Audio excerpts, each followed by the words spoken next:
Hi, everybody.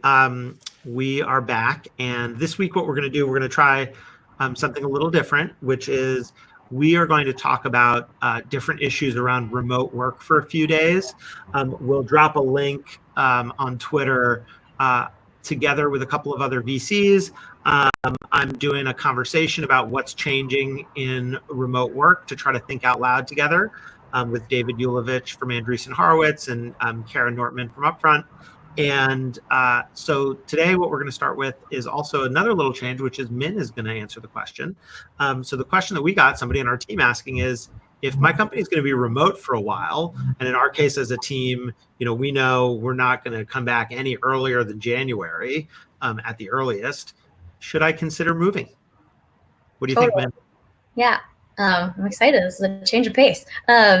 Well, first of all, this is such a personal decision. And so I think I want to address it in a way that's not so much about me answering it, but maybe including some anecdotes that I've heard that I have personally considered as a way to help people maybe think about how they should consider this question.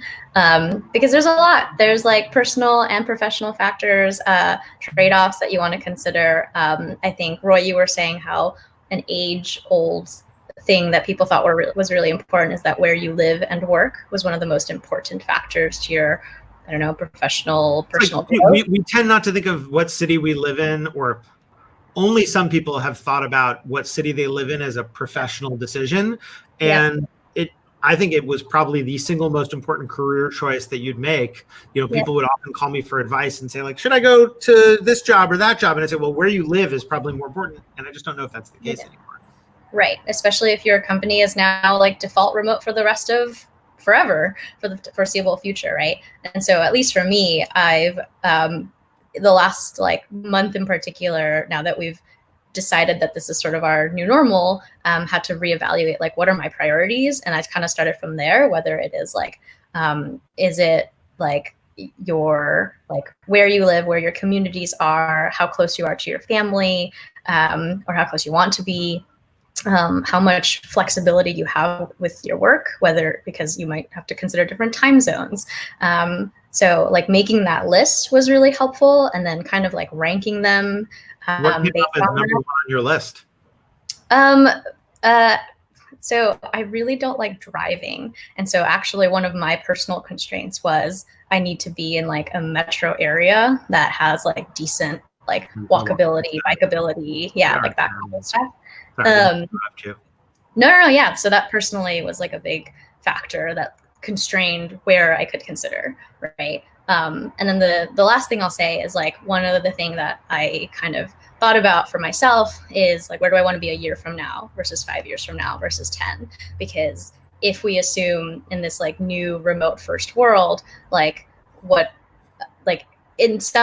might go back to the office one day, and in which case, where do you want to be when that happens, and how much of a priority will it be for you personally and professionally to be able to go back to the office, right? I think for me, I've recognized our team is actually quite communicative, and I think we've only become more communicative since we went into lockdown and started becoming more remote, and that has its blessings for sure. And I also miss that we won't get to do our team offsites together, right? But I think that level of unparalleled flexibility opens a lot more options than I previously thought for myself. Yeah, flexibility makes things sometimes harder, not easier. Although we also should acknowledge that if somebody's thinking about moving, that's a real privilege to get to think about that choice, that not everyone has the option. I've seen it come up also in the case of people getting hired for a new job where the job wants them to be in a certain place. In fact, we're hiring for a job where eventually we expect the person to be in New York. When will we expect them to be in New York? TBD. And so I think we're all just guessing as best we can. And I think those are some of the factors. To me, one of the big messages I got from what you said, Min, is there are people out there who will say definitely leave San Francisco. You should leave. And you're saying, no, that's not necessarily the case. Yeah. And I feel that way too, is that what we're seeing is this grand set of experiments right now as we all try to figure out our own priorities and what matter to us and reorganize a little bit. So Yeah, and for the rest of the week, we'll answer a couple other questions about what kind of remote work, what are tips and tricks, and maybe some best practices and tools that we've found helpful for ourselves, and that we've learned from other people by example.